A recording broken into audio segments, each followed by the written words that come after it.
शब्बीर ने खुशाब में एक ऐसा घराना देखा है जिसमें दो भाई अपने अहलो अयाल के साथ रहते थे और खानदानी रस्म व रिवायत के पाबंद थे। एक दिन शब्बीर ने देखा कि मदीहा नामी लड़की के वालिदैन अपनी बेटी के मुस्तकबिल के सिलसिले में आपस में बातचीत कर रहे थे। हाँ भाई, अब तो खुश हो, तुम्हारी लाडली यूनिवर्सिटी तक पहुंच गई है। मैंने तो कभी सोचा भी नहीं था कि अपनी जिंदगी में ये दिन देखूंगी, मगर अल्लाह का लाख लाख शुक्र है कि हमारी बेटी यूनिवर्सिटी तक पहुंच गई। बता रही थी आज उसका एडमिशन हो जाएगा। वैसे परवीन, देखा जाए तो ये सब तुम्हारा क्रेडिट है। इस मुकाम तक पहुंचने में जो तुमने मेहनत की है ना, वो काबिल तहसीन है। तुम्हें अल्लाह पाक इसका अजर देगा। अरे नहीं, मेरी क्या मेहनत है। हर माँ अपनी बेटी के लिए अच्छा ही चाहती है। और वैसे भी बात तो सोच की है ना। आपको पता नहीं आपके भाई साहब हमें किन अल्फाज से नवाज रहे थे, भूल गए आप? हाँ, मुझे याद है, मगर उन्हें क्या पता कि तालीम क्या चीज होती है और बेटियों के लिए कितनी जरूरी हो। अरे क्या क्या ताने हमें नहीं मिले थे जब हमारी बेटी ने मैट्रिक किया था, याद नहीं आपको? जवान बेटी है, उम्र निकले जा रही है, अकेले उसको पढ़ने के लिए भेज देते हैं। कम बातें सुनाई थी आपकी भाभी ने हमें। और तो और कह रही थी कोई भी रिश्ता देखो और इसको बढ़ाओ आगे। आखिर को हांडी चूल्हा तो करना इसने। लड़का होता तो इतना पढ़ाते लिखाते, क्या फायदा तुम्हें इसको पढ़ाने लिखाने का? अरे वो तो ठहरा जाहिल, मगर क्या करूं, छोटा भाई है मेरा, खून का रिश्ता है। अब रिश्ता तो नहीं खत्म कर सकता ना। और आपको पता है आपकी भावज कल इशारों किनारों में क्या कह रही थी? क्या कह रही थी? वो हमारी बेटी से रिश्ता करना चाह रही है अपने बेटे का, इसका हाथ मांगना चाह रही है। मगर मैं तो नहीं दूंगी ऐसे जाहिल गवारों को अपनी बेटी। हाँ, भाई भी यही कह रहा था मुझसे। मैं तो चुप रहा। मैं तुम्हें भी कहता हूँ कि चुप रहो तो बेहतर रहेगा। अरे क्यों चुप रहूं? अगर उन्होंने मेरी बेटी का हाथ मांगा ना तो ऐसी सुनाऊंगी कि 14 तबक रोशन हो जाएंगे दोनों के। जाहिल गंवार कहेंगे। मेरी बेटी बीएस कर रही है, इन लोगों के लिए कर रही है जिन्हें ना पहनने का ढंग ना बात करने का तरीका। अरे भाई, अब इतना गुस्सा करने की जरूरत नहीं है। और हाँ, ये मदिया कहाँ रह गई? भाई फोन करो उसे, कहाँ रह गई है वो? ये ले, आ ही गई वो। अभी माँ फोन करने ही वाली थी कि मदीहा खुश खुश घर में दाखिल हुई। अम्मा जी, आपकी बेटी का हो गया दाखिला, अब मैं जाऊंगी यूनिवर्सिटी। वाह, अरे वाह, जीती रहो बेटा, जीती रहो। मेरी लाइक बेटी। क्यों नहीं एडमिशन होता तुम्हारा? वो तो होना ही था। इतनी देर लगा दी तुमने, तुम्हारे अब्बा परेशान हो रहे थे। अब्बू जी आ तो गई हूँ, बस अब आप दुआ कीजिएगा कि ये 4 साल चुटकी बजाकर गुजर जाएं।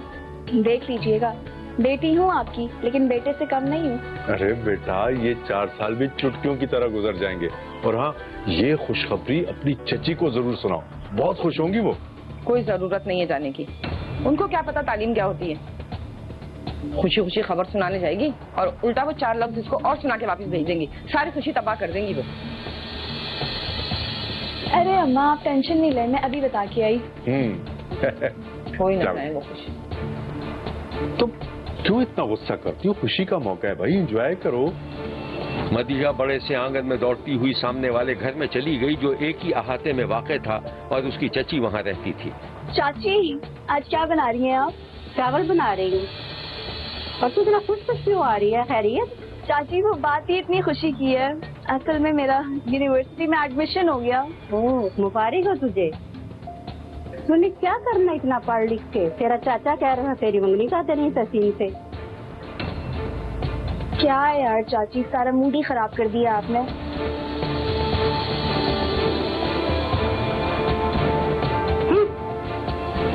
मदीहा दौड़ती हुई अपने घर वापस आ गई। मदीहा का मूड खराब था। क्या हुआ? आखिर वही हुआ ना जो मैंने कहा था। सुना दी ना बातें, आ गई मुंह लटका के। चाची बता रही थी कि चाचा मेरी शादी की तैयारी कर रहे हैं। क्या? शादी की तैयारी किससे? उस जाहिल गवार तहसीन के साथ। तहसीन के साथ? सुने, कहाँ हैं आप? इधर आए जल्दी से। अरे जल्दी आए भाई।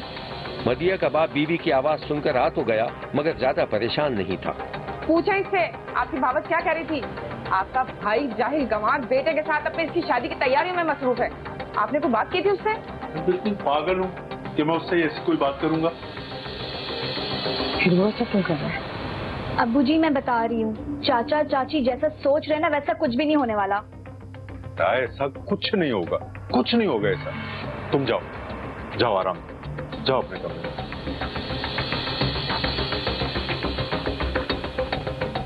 मदीहा चली गई तो उसके वालिदैन के दरमियान कुछ देर तक खामोशी रही। फिर मदीहा के वालिद ने कुछ कहना चाहा तो मदीहा की मां ने सुनने से इनकार कर दिया। देखो, ये जज्बाती लड़की है। ये ठीक है कि तहसीन ने तालीम हासिल नहीं की, मगर है तो अपना खून, अपना रिश्ता है।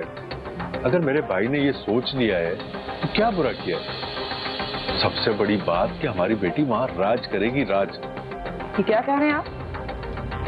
इस कहानी की मजीद तफसीलात हम आपको दिखाएंगे, लेकिन एक ब्रेक के बाद। कहीं जाइएगा मत, क्योंकि कोई देखे ना देखे, शब्बीर तो देखेगा। देखो, ये जज्बाती लड़की है। ये ठीक है कि तहसीन ने तालीम हासिल नहीं की, मगर है तो अपना खून, अपना रिश्ता है। अगर मेरे भाई ने ये सोच लिया है तो क्या बुरा किया है? सबसे बड़ी बात कि हमारी बेटी वहां राज करेगी, राज। ये क्या कह रहे हैं आप? दिमाग ठीक है आपका? अरे अपने दिमाग का इलाज करवा लें आप जाकर। ये पढ़ी लिखी बेटी उस जाहिल के पल्ले बांधेंगे आप क्या? हाँ? और मैं सब समझती हूँ, ये जो आप कह रहे हैं ना कि शादी वहां कर दें, आप अपनी वजह से कह रहे हैं ये सब कुछ। औलादे नरीना के चक्कर में ये जो आप दूसरी शादी करना चाहते हैं ना, मैं ऐसा कभी नहीं होने दूंगी। अरे आपका तो बस न चले, बेटी को किसी भी आर्या गैरा के पल्ले बांध दें, कल के बजाय आज ही उसे रुखसत कर दें। देखो, तुम्हारी यही बात मुझे बहुत बुरी लगती है। मेरी बात को कभी संजीदगी से मत लेना। क्या हो गया अगर मेरे भाई ने ऐसी बात कर दी तो? अरे मुझे नहीं सुननी आपकी कोई भी बात। मदीहा की मां अपने शौहर से नाराज होकर चली गई। मदीहा और उसकी मां की मर्जी के खिलाफ मदीहा के बाप ने अपनी बेटी का निकाह अपने भाई के निकम्मे और जाहिल बेटे तहसीन से कर दिया था। मदीहा ने शदीद एहतजाज किया था, लेकिन फिर उसने खामोशी इख्तियार कर ली थी। शब्बीर ने देखा कि मदीहा यूनिवर्सिटी में अपनी एक सहेली के साथ बैठी हुई थी। यार बात सुनो, 2-4 दिन से देख रही हूँ, काफी परेशान लग रही हूँ। सब ठीक तो है ना? बस यार, कभी कभी तो मेरा दिल चाहता है कि इस यूनिवर्सिटी और सारी किताबों को ना आग लगा दूं। क्यों भाई, ऐसा क्या हो गया? ऐसा क्या हो गया पूछो, क्या नहीं हुआ? क्या फायदा इतना पढ़ने लिखने का जब आपके माँ बाप ने किसी जाहिल से आके शादी करवा देनी है, और अगर कुछ बोलो तो कहते हैं कि खानदान की नाक कट जाएगी। क्या तुम्हारी? हाँ यार, अब्बा जी ने अपने भाई की मोहब्बत में मेरा निकाह पढ़वा दिया मेरे कजन के साथ। मैं मना करती रह गई, लेकिन मेरी एक बात भी नहीं सुनी। रियली? रुखसती तो नहीं हुई ना तुम्हारी? शुक्र है रुखसती नहीं हुई, और होगी भी नहीं। रुखसती हुई भी तो मैं जहर खा के मर जाऊंगी, लेकिन रुखसती नहीं करवाऊंगी कभी भी। जब तुम्हें पसंद नहीं तो दुनिया की कोई ताकत तुम्हारे से शादी नहीं करा सकती। तुम बोलो तो मैं बात करूँ तुम्हारे अब्बू से? कोई फायदा नहीं यार, वैसे भी अब्बा आप सोचने समझने के काबिल ही नहीं रहे। क्यों, क्या कह रही हो तुम? क्या बताऊं यार, दूसरी शादी फरमा रहे हैं अब्बा जी। बेटा चाहिए उन्हें। और तुम्हारी अम्मी? माँ ने क्या करना है, माँ भी मान गई। मुझे तो यकीन ही नहीं आ रहा तुम क्या कह रही हो। अच्छा बात सुनो, देखो तुम नहीं चाहती तो तुम्हारी शादी वहाँ नहीं होगी। तुम एक पढ़ी लिखी लड़की हो, अपने पैसे दो तो करने की आदत डालो। अच्छा ये बताओ, वो मौसूफ करते क्या है? उसके बारे में क्या बताऊं यार, सारा दिन घर से गायब रहता है। 4ठी जमात फेल है वो, और पता नहीं कैसे फजूल किस्म के लोगों से दोस्ती रखी हुई है उसने। अच्छा छोड़ो यार, चलो अल्लाह सब बेहतर करेगा। क्लास का टाइम हो रहा है, चलो चलते हैं। चलो। मदीहा बीएस के 3rd ईयर में पहुंच चुकी थी। बाप ने दूसरी शादी कर ली थी, और उधर मदीहा का चाचा मदीहा की रुखसती के लिए जोर लगा रहा था। एक दिन शब्बीर ने देखा कि मदीहा का चाचा मदीहा की मां के पास मौजूद था। भाभी, निकाह को 3 साल हो चुके हैं, अब तो रुखसती हो जानी चाहिए। ये सवाल आप मुझसे नहीं, अपने भाई से करें। आपकी बातों में मुझे कुछ गड़बड़ लग रही है। साफ साफ कहें, आप कहना क्या चाहती हैं? इसी दौरान मदीहा पर्दे के पीछे से निकलकर सामने आ गई। चाचा जी, मैं आपको पूरी बात साफ साफ बताती हूँ, सुन पाएंगे आप? ये अपने चाचा से किस तरह की गुफ्तगू कर रही हो? यही कुछ सीख कर आती हो यूनिवर्सिटी से? जी हाँ, यही सब सीखा मैंने यूनिवर्सिटी से। क्या समझ के रखा आप लोगों ने मुझे? कोई खिलौना या रोबोट? क्या कहना चाहती हो?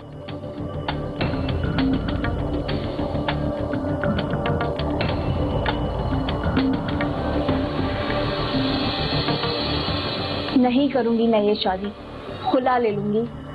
क्यों? आखिर क्यों? क्या आपको मालूम है आपका बेटा क्या करतूत करता फिर रहा है? ये तुम मेरे बेटे पे इल्जाम लगा रही हो? इल्जाम नहीं लगा रही, ये बात सच है।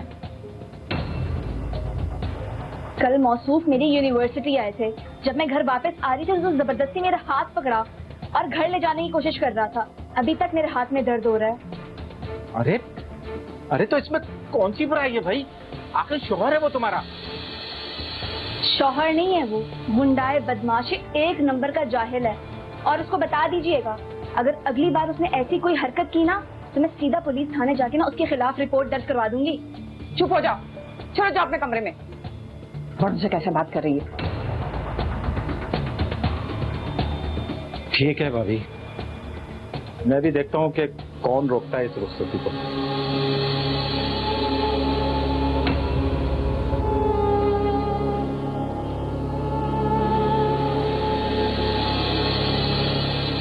क्या होगा? मदिया ने घर वालों को दो टोक जवाब दे दिया था। मदिया के शौहर ने इसे अना का मसला बना लिया था और हालात काफी बिगड़ गए थे। मामलात को सुलझाने के लिए एक मुलाकात रखी गई जिसमें मदिया का मामू, चाचा और बाप शरीक थे। भाई साहब, खानदानी रस्म रिवाज के मुताबिक मदिया और तहसीन का रिश्ता तो कर दिया, लेकिन कोई उनका जोड़ नहीं बनता। मैं तो कई बार इसे समझा चुका हूँ कि मदिया किसी सूरत इस रिश्ते पर राजी नहीं होगी, मगर इसकी समझ में नहीं आता। ठीक है भाई साहब, मैं कभी सोच भी नहीं सकता था कि मेरा बड़ा भाई मुझे इस तरह जलील करेगा। शब्बीर ने देखा कि इस गुफ्तगू के दौरान मदिया का शौहर दरवाजे के बाहर कान लगाकर सब कुछ सुन रहा था और जब मामला खत्म होने का फैसला हो गया तो शब्बीर ने देखा कि वो दूसरे दरवाजे से दौड़ता हुआ मदिया के घर में पहुंचा। फिर लगातार फायरिंग की आवाज आई जिस पर मदिया का मामू और बाप घबरा कर अंदर गए तो मदिया और उसकी मां खून में लथपथ पड़ी हुई थी। मदिया के शौहर ने दोनों मां बेटी को कत्ल कर दिया था और फिर वो अपने बाप के साथ फरार हो गया था। इस वाकई की इतला मिलते ही पुलिस हरकत में आ गई और दोनों बाप बेटे को गिरफ्तार कर लिया। मोरका 14 और 15 की दरमियानी रात तकरीबन 2:30 बजे ये वारदात हुई है। 3 बजे मुझे 15 के जरिए इतला मिली है। मैंने फौरन रिस्पांस किया, मौके पर पहुंचा और जाए वकूआ को कार्डन ऑफ करते हुए मैंने एक मुलजम को फौरन वहाँ गिरफ्तार कर लिया था और दूसरे को 18 घंटे के अंदर अंदर मैंने हडाली के एरिया से गिरफ्तार किया। इसके हवाले से अभी इन मुलजमान से असला की रिकवरी और इनके पास जो मोटरसाइकिल जो इन्होंने वारदात के दौरान इस्तेमाल किया है वो बरामद करना है और इंशाअल्लाह ताला केस को मजबूत शहादतों की बुनियाद पर चलान किया जाएगा ताकि ये अपने किए की सजा भुगत सकें। ये है तहसीन नामी नौजवान जो मदिया का सगा कजन और शौहर था। उसे दोहरे कत्ल पर कोई शर्मिंदगी नहीं थी। मेरे चाचे की बेटी मदिया जिस नाल मेरा निकाह आया सी वो मेरे को तलाक लैके किसी और नाल निकाह की शादी करना चाहती थी। इस वजह तो मैं दुआन मर्डर गोली मार दी थी। इसकी गल तो मैंने कोई पछतावा नहीं। शब्बीर ने मदिया और उसकी मां के कातिलों को इबरतनाक सजा देने का मुतालबा किया है। मेरी हमशीरा दा मेरी भांजी दा नाहक कत्ल किया गया तो मैं कानून नाफिज करने वाले इदारे तो तवक्को करदा कि मेरे नाल इंसाफ किया वजे और मैंने इंसाफ दिलाया वजे हर जगह ते हर फार्म पे। देखते रहिए क्योंकि कोई देखे न देखे शब्बीर तो देखेगा। हुआ कुछ यूं था कि 20 साल नौजवान सुहेल पाक पतन में मेहनत मजदूरी कर रहा था। शब्बीर ने देखा कि एक जेर तामीर मकान में काम खत्म करने के बाद शाम को उसके उस्ताद ने उसे पैसे दिए और दूसरे दिन भी काम पर आने के लिए कहा।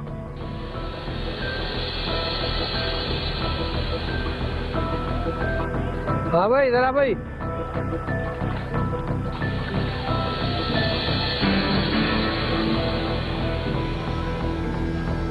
जी उस्ताद, काम खत्म हो गया क्या? हाँ खत्म हो गया। अच्छा ऐसा कर, ये ले मजदूरी अपनी और कल सुबह जल्दी आया ना, छत पड़नी है।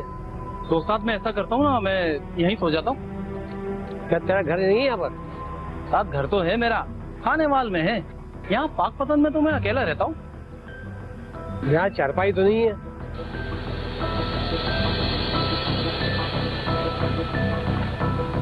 अच्छा ऐसा कर,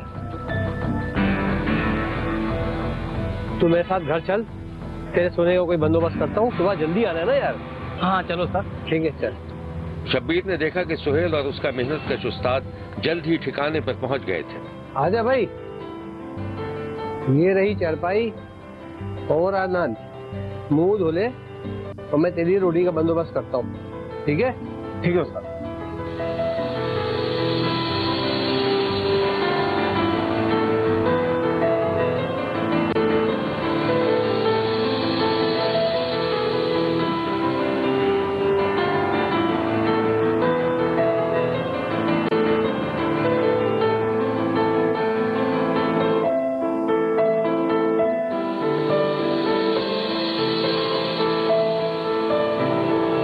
उस्ताद घर के अंदर गया तो उसकी बेटी रोटियां पका रही थी।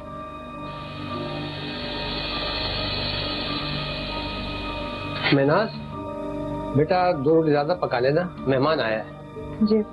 अच्छा बेटा मैं नहा लूं? बाप नहाने चला गया तो महनाज चूल्हे से उठी और खिड़की से बाहर झांकने लगी और फिर दोबारा रोटियां पकाने लगी। रोटी पकाने के बाद उसने अपने बाप को आवाज दी।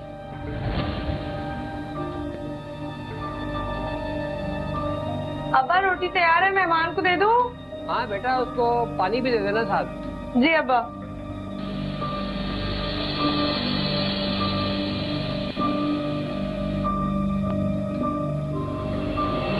महनाज खाना लेकर बाहर निकली तो सुहेल चारपाई पर लेटा हुआ था।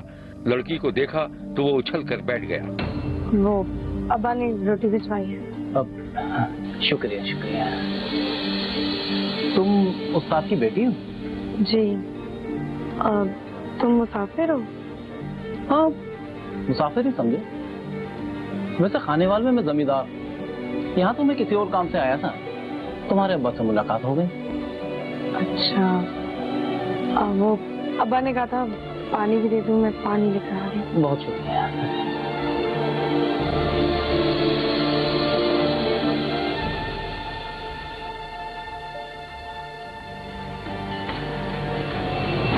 महनाज खाना देकर लौटी तो बाप नहाकर बाहर निकल आया था।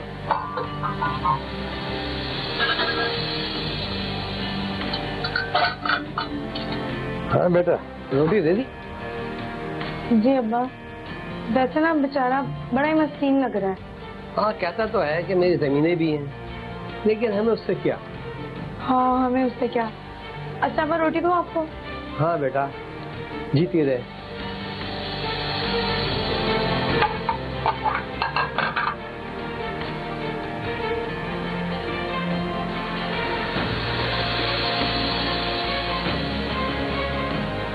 सुहेल और महनाज ने पहली ही नजर में एक दूसरे को पसंद कर लिया था, जिसके बाद सुहेल ने अपने उस्ताद से और अच्छी दोस्ती गांठ ली थी और बहाने बहाने से महनाज से मुलाकातें करने लगा था।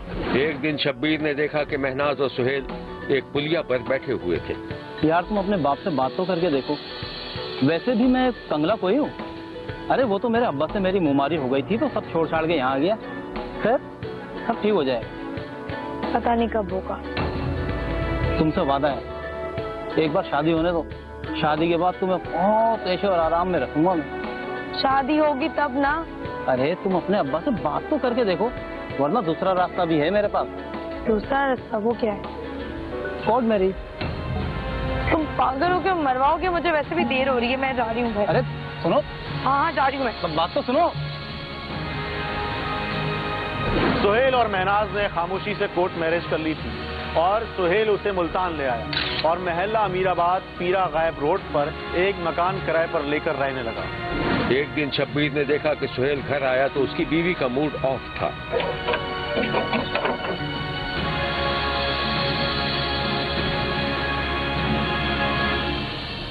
अस्सलाम वालेकुम। क्या हुआ? सलाम का जवाब नहीं दिया? तुम्हें मेरी क्या फिक्र है? तुमने तो मुझे कहा था कि शादी के बाद इतने ऐश करवाऊंगा, ये ऐश करवा रहे हो। घर में बूटी कौड़ी भी नहीं है। बस इतनी सी बात। ये लो, पूरे 300 रुपए हैं। वो ठेकेदार ने थोड़े पैसे रोक लिए, कल दे देगा। मिले ना मिले मैं क्या करूं? मेरी बात सुन लो कान खोल के, मेरा दिल नहीं लगता तुम्हारे साथ। ऐसा क्या कर दिया मैंने? सोचती हूँ काम का अपने माँ बाप को नाराज किया और तुमसे शादी कर ली। मुझे मिला क्या? आपको भरी जिंदगी। ये कैसी बात कर रही हो? जिंदगी में ऊंच नीच तो आती रहती है।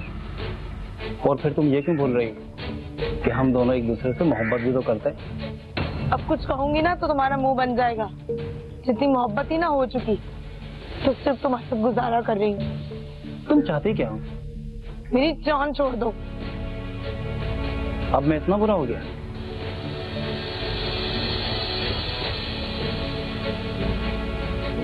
इस कहानी की मजीद तफसीलात हम आपको दिखाएंगे, लेकिन एक ब्रेक के बाद। कहीं जाइएगा मत, क्योंकि कोई देखे ना देखे, शब्बीर तो देखेगा।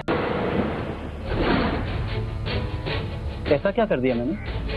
सोचती हूँ काम का अपने माँ बाप को नाराज किया और तुमसे शादी कर ली। मुझे मिला क्या? आपको भरी जिंदगी। ये कैसी बात कर रही हो? जिंदगी में ऊंच नीच तो आती रहती है। और फिर तुम ये क्यों बोल रही हो कि हम दोनों एक दूसरे से मोहब्बत भी तो करते हैं? अब कुछ कहूंगी ना तो तुम्हारा मुंह बन जाएगा। जितनी मोहब्बत ही ना हो चुकी तो सिर्फ तुम्हारे साथ गुजारा कर रही हूँ। तुम चाहती क्या हो? मेरी जान छोड़ दो। अब मैं इतना बुरा हो गया? उस वक्त मना कर देती? उस वक्त अंधी हो गई थी तुम्हारी मोहब्बत में। आंखों पे प्यार की पट्टी बंधी हुई थी। चाची पाँव पड़ पड़ के अपने बेटे का रिश्ता देती थी मुझे, पर मुझे उस वक्त अकल ही नहीं आई। कौन? वो तुम्हारी चाची का लड़का? एक नंबर का नालायक और बेवकूफ था वो। हाँ हाँ, पूरी दुनिया में एक तुम ही तो हो अकलमंद। पता है तुम्हें, जान देता था मुझ पे, फिर शादी भी नहीं की उसने। मुझे ना बताओ, मैं तुम्हें अच्छी तरह जानता था। काश मुझ में भी अकल होती और मैं तुम्हारी ये मक्कार मोहब्बत को समझ सकता। मेरी जान ना खाओ, शुक्र करो कि अब तक तुम्हारे साथ रह रही हूँ। माँ बनने वाली ना होती ना, कब का तुम्हें छोड़ के जा चुकी होती। बंद करो ये बकवास। एक अल्फाज भी आगे बोला तो मुझसे बुरा कोई नहीं होगा। तो दे दो मुझे तलाक, नहीं तो मुझे लेनी भी आती है। सुहेल ने बीवी पर हाथ उठाया, मगर दूसरे ही लम्हे टनटनाता हुआ दूसरे कमरे में चला गया। सुहेल और महनाज दोनों के सरों से मोहब्बत का भूत उतर चुका था और महनाज ने मुबैना तौर पर चोरी छुपे महल्ले के एक लड़के से दोस्ती कर ली थी। एक दिन शब्बीर ने देखा कि महनाज अपने दरवाजे के पीछे थी और दरवाजे के बाहर एक नौजवान खड़ा हुआ था। महनाज जल्दी बताओ क्या कह रही हो तुम? लोग देख रहे हैं मुझे। डरपोक हो तुम अव्वल दर्जे के, बड़े आशिक बने फिरते हो और डरते भी हो। तो क्या करूं? शादी करोगे मुझसे? तुम्हारा शौहर तलाक देगा तुम्हें? इसकी परवाह मत करो, ये बताओ कि तुम करोगे? यार सोचने का टाइम तो दो मुझे। लोग देख रहे हैं मुझे, मैं जा रहा हूँ। ठीक है जाओ, अब कभी मत आना मेरे दरवाजे पे। कभी ना बुज़दिल लोगों से नफरत है मुझे, जाओ यहाँ से। नौजवान बुज़दिली का ताना सुनकर दरवाजे के अंदर आ गया। लो आ गया मैं अंदर। बुज़दिल हूँ मैं। अरे तुम तो। हाँ, अब जो होगा देखा जाएगा।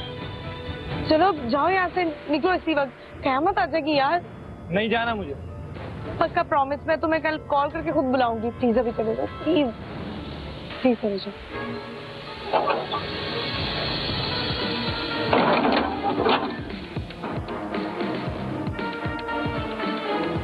महनाज के शौहर को अपनी बीवी पर नौजवान से मुबैना ताल्लुकात का शक था, लेकिन वो खामोश था। कुछ अरसे बाद वो एक बेटी का बाप बन गया और बेटी देखते ही देखते 9 माह की हो गई। औलाद होने के बावजूद सुहेल और महनाज के ताल्लुकात ठीक न हो सके, बल्कि इसमें मजीद तलखी आ गई थी और लड़ाई झगड़ा आए रोज का मामूल बन चुका था। एक दिन शब्बीर ने देखा कि महनाज की बच्ची एक तरफ सो रही थी और वो आईने के सामने मेकअप कर रही थी। उसके शौहर का उधर से गुजर हुआ तो वो बीवी को देखकर ठिठक गया। किस लिए हो रहा है इतना मेकअप? अरे अब औरत मेकअप भी नहीं कर सकती? देखो मैंने बहुत कोशिश की कि हम दोनों खुश रह सकें, लेकिन मुझे ऐसा लग रहा है जैसे तुम मुझे धोखा दे रही। इसलिए क्या? इसलिए मैंने सोचा है कि अगर तुम मेरे साथ रहना नहीं चाहती ना तो चली जाओ मेरे घर। ठीक है, अभी चली जाती हूँ। हाँ तो चली जाओ, कोई हर्ज नहीं है। मेरे पीछे मत आना मिन्नतें तरले करने के लिए। इसे कहाँ लेके जा रही हो?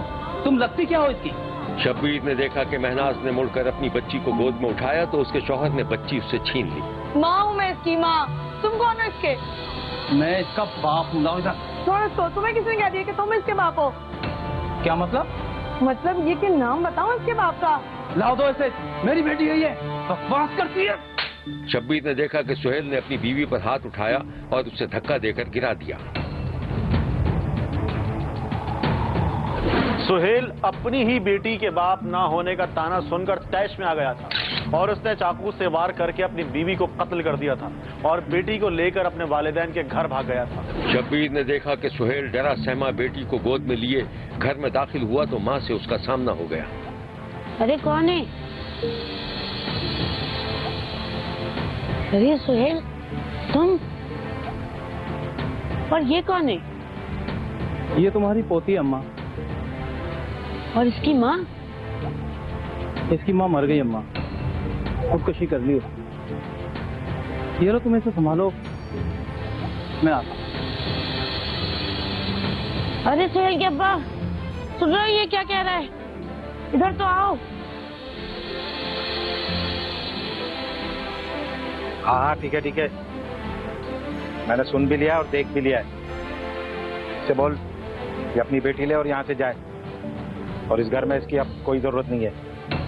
ला दे अम्मा, ला दे, मैं जाऊं और शायद कभी तुम्हें अपना चेहरा ना दिखाऊं।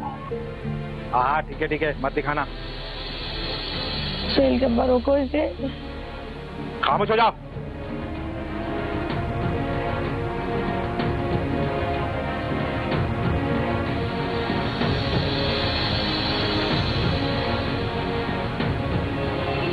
शब्बीर ने देखा कि रात की तारीकी में सुहेल अपनी बेटी को लेकर निकला। फिर वो एक सुनसान जगह पर पहुंच गया जहां करीब ही नहर बह रही थी। उसने इधर उधर देखा और फिर बेटी को जमीन पर लिटाकर फरार हो गया।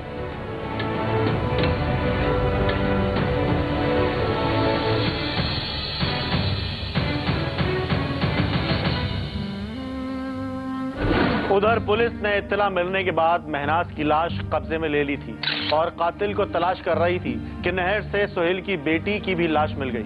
पुलिस ने सुहेल को गिरफ्तार कर लिया था। यह है सुहेल जो अपनी बीवी के कत्ल का तो एतराफ करता है लेकिन बच्ची के कत्ल से इनकारी है। जब भी मेरी बेगम लड़ती थी वो कहती थी मैं तेरे साथ नहीं शादी करना चाहती थी, मैं अपने कजन के साथ शादी करना चाहती थी। बच्ची भी होगी फिर भी उसकी यही जिद रहती थी कि मैंने तेरे साथ नहीं करनी। जिस दिन कत्ल हुआ उस दिन भी लड़ाई कर रही थी, कहती मैं तुझे मार दूंगी। मैंने कहा अगर तूने तलाक लेनी है तो ले ला, मेरी बच्ची छोड़ जा। कहती ये तेरी बच्ची है ही नहीं है। मैंने उसका गला दबा के उसके छुरी मार दी। बच्ची को मैंने मारा नहीं था, मैंने कहा कोई उठा लेगा, मैं खाली जगह पर छोड़ के आया था। पुलिस ने इस अफसोसनाक वाक़े के बारे में जो कुछ बताया था वो ये है। लिहाफ के कपड़ों के अंदर चारपाइयों में उसको बांध के वो बाहर निकल गया। उसका ये ख्याल था, उसकी ये कोशिश थी कि जब कुछ टाइम मिलेगा तो मैं इसको उठा के बाहर फेंक दूंगा, नहर में फेंक दूंगा, फिर पता नहीं चलेगा।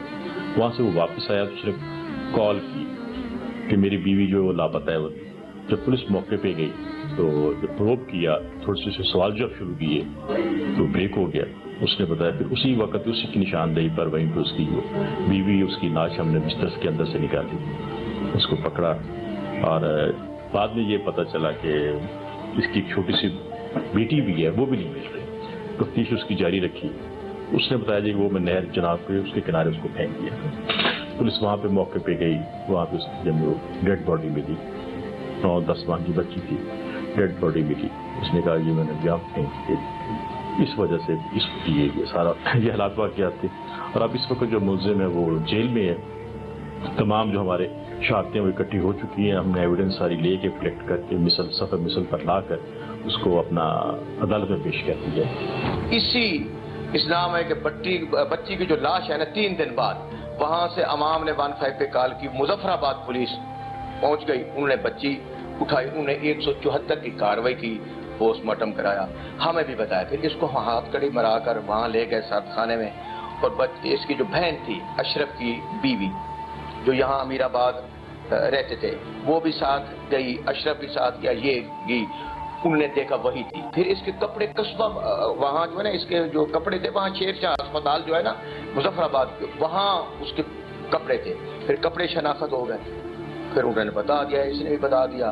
फिर वो टैरू वाली दुकान से पूछा, वो कैमरे देखे, जाए वकुआ का मुलाका किया, सारे मामला दुरुस्त से ये गिरफ्तार हो गया है। शब्बीर ने इस वाक़े पर इंतहाई अफसोस का इजहार किया है और मुबैना दोहरे कत्ल के मुल्जिम को करारे वाकई सजा देने का मुतालबा किया है। देखते रहिए, क्योंकि कोई देखे न देखे, शब्बीर तो देखेगा। शब्बीर का कहना है कि वो देख रहा है और मुसलसल देखता रहेगा। मुल्क भर से मजीद कहानियों और उनकी तफसीलात के साथ फिर मुलाकात होगी, देखना ना भूलिएगा, क्योंकि कोई देखे ना देखे, शब्बीर तो देखेगा।